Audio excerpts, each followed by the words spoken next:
Mudamento de WAF de container está progressando. Tem aqui mestre distinguir a fase de APA e a fase que está relacionada com a Aztec e companhia aquilo operar terminal de barcadeira no futuro. Fim de outro luna é trabalho de APA para o que está barcadeira lota club. Aztec lota em sua fase final na fevereiro de 2016.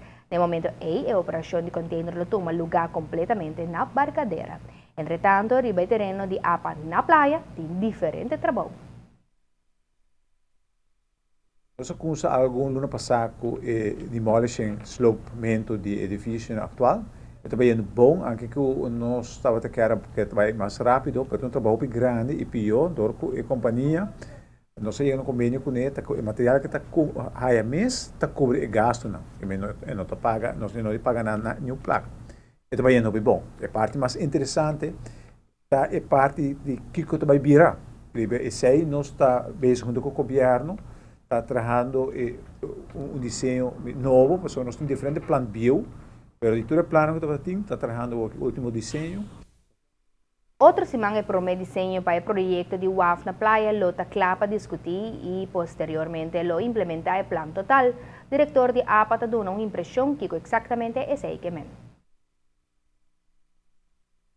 Implementar significa vai começar para o terreno, mas outro bana também para investir em alguma infraestrutura. O governo pede APA para não somente para desenvolver o WAF de tal maneira que vai integrar a parte de organização do WAF. Que bem, o WAF não pode vir algo riba do mês e quando tem sorte de integração com a praia, e esse é o importante. Que bem, o desenho que tem riba mesa está mostra que vai ter caia na cor, na vista de edifício que tem para norte de APA, que está correndo para dentro. Ora outra correndo caia para fora de viagem, não mesmo para o wakte lá. Isso é para o governo é importante, para a gente não tem vista riba lá. O plano riba mesa e o mês escolhe quem lo vai operar riba o terreno de WAF segundo a situação balança. Trata aqui de um terreno de 150.000 metros quadrados. O diretor de APA avisa-nos que tem interesse para explorar a área.